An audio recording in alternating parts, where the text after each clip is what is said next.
আসসালামু আলাইকুম। আমি দিলারা হক সিলেট থেকে বলছি। বাংলাদেশি ব্লগার দিলারা চ্যানেলে স্বাগত জানাই। কাছে এবং দূরে, দেশে এবং দেশের বাহিরে যে যেখান থেকে আমার আজকের ভিডিওটি দেখছেন কিংবা দেখছেন না, আমি আশা করি সবাই আল্লাহর রহমতে ভালো আছেন। আলহামদুলিল্লাহ, আল্লাহর অশেষ মেহেরবানিতে আমরাও ভালো আছি। প্রতিদিনের মতো আবারও চলে এলাম নতুন আরেকটি ব্লগ ভিডিওর মধ্য দিয়ে। আজকের ব্লগটি রাত থেকেই শুরু করছি। এখন রাত 9:30 বাজে। তো আমি এখন বানাবো লাচ্চা পরোটা। আর লাচ্চা পরোটাগুলো এখন বানিয়ে আমি ফ্রোজেন করে রাখবো। তো আশা করি আপনাদের ভালো লাগবে। ভিডিওটি শেষ পর্যন্ত দেখতে থাকুন। আজকের লাচ্চা পরোটা আমি ময়দা দিয়েই বানাচ্ছি। আপনারা চাইলে আটা দিয়েও বানিয়ে নিতে পারেন। আমি এখানে নিয়েছি ময়দা, যে যতটুকু নেওয়া দরকার ততটুকু নেবে। আমি এখানে অনেকগুলো ময়দা নিয়েছি। এর মধ্যে দিয়ে দিচ্ছি পরিমাণ মতো লবণ, দিয়ে দিচ্ছি 2 চামচ চিনি, দিয়ে দিচ্ছি 2 টেবিল চামচ রেগুলার সয়াবিন তেল। এরপর সব কিছু খুব সুন্দর করে মিক্স করে এখানে আমি পানি দিয়ে দিচ্ছি। অল্প অল্প করে পানি মিক্স করে সুন্দর একটা ডো বানিয়ে নিচ্ছি।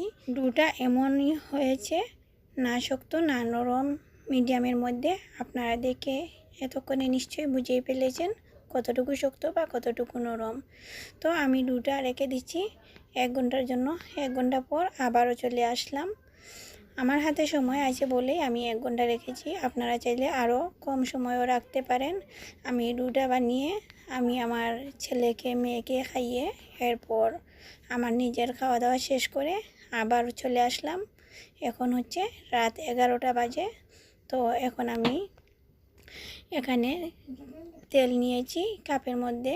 আর তেলের মধ্যে আমি কিছুটা কর্নফ্লাওয়ার দিয়ে ঘির মতো একটা স্মুথলি একটা তেল বানিয়ে নিচ্ছি। এটা আমি যখন পরোটা বানাবো তখন পরোটার উপর ফলেপ দেব।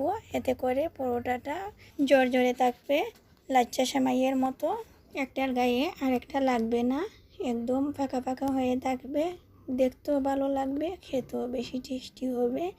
এখন আমি যে চপিং বোর্ডটা আছে এটাতে আমি রুটি বেলে নেব।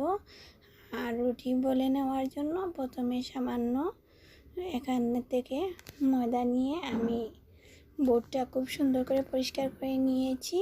এরপর আমি ময়দাটা ভালো করে মর্দে নিয়ে এরপর লেচি কেটে নেব। আমি এখানে মোটামুটি মিডিয়াম সাইজের লেচি কেটে নেব।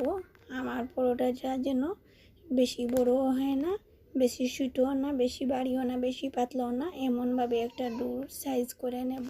আপনারা দেখতে থাকুন। আর দেখতে দেখতে সেই পুরনো রিকোয়েস্টটা আবারও আপনাদেরকে করি।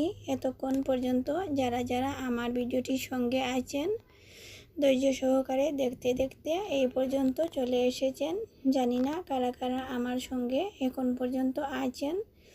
যারা যারা আছেন প্লিজ ভিডিওটিতে একটি লাইক দিয়ে পুরো ভিডিওটি কন্টিনিউ করবেন। আর যদি আপনি আমার চ্যানেলে আজ প্রথম ভিজিট করে থাকেন, আমার ভিডিওটির কোনো অংশ যদি আপনার কাছে একটু হলেও ভালো লেগে থাকে আর এ ধরনের ভিডিও যদি আপনি আরও দেখতে চান, তাহলে আমার এই ছোট্ট চ্যানেলটি সাবস্ক্রাইব করে পাশে থাকা বেল বাটনটির অল অপশনটি চেপে দিবেন। এতে করে আমার দেওয়া পরবর্তী ভিডিও নোটিফিকেশন সবার আগে আপনার মোবাইলে চলে যাবে। আর যদি অলরেডি এই কাজটি আপনি করেই থাকেন, তাহলে আপনাকে অসংখ্য ধন্যবাদ। এতক্ষণ ধরে আপনাদের সাথে কথা বলতে বলতে আমার রুটিটা বেলা হয়ে গেছে। আমি এখানে বড় সাইজের একটা রুটি বেলে নিচ্ছি খুব পাতলা করে। আর রুটিটা যত বেশি পাতলা হবে পরোটাটা তত বেশি মজার হবে।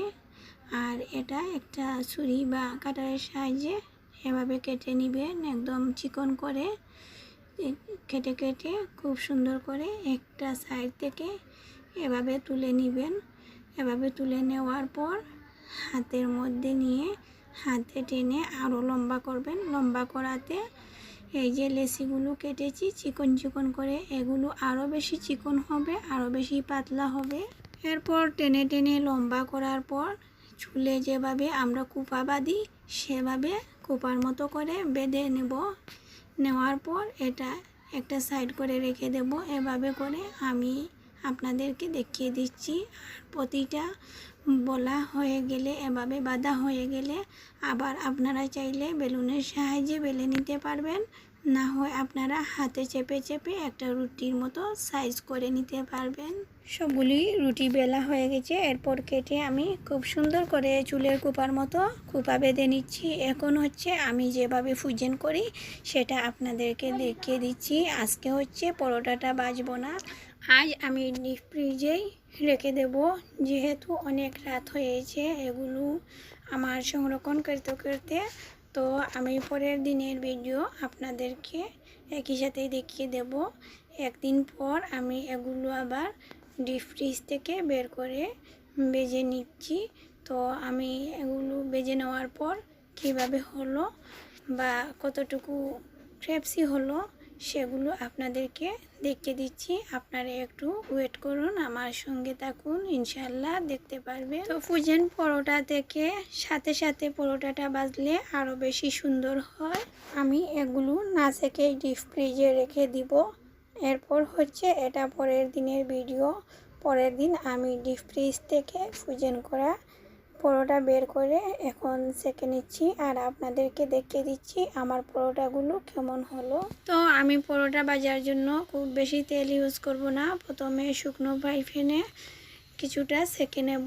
এরপর কিছুটা ফুলে ফুলে ওঠার পর এখানে আমি 1 চামচের মতো তেল দিয়ে খুব সুন্দর করে ভেজে নেব, উল্টে পাল্টে এদিক সেদিক করে। লাচ্চা পরোটা ফুজেন না করে সাথে সাথে খেলে আরও বেশি ভালো লাগে।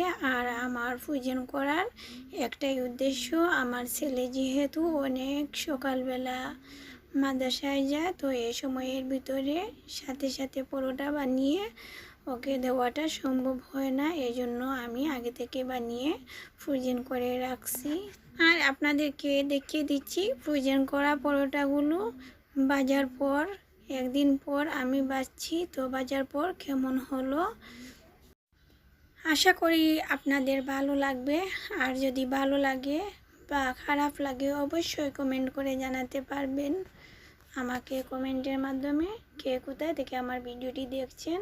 আপনাদের সুন্দর সুন্দর কমেন্ট দেখলে আমার পরবর্তী ভিডিও বানানোর উৎসাহ পাই।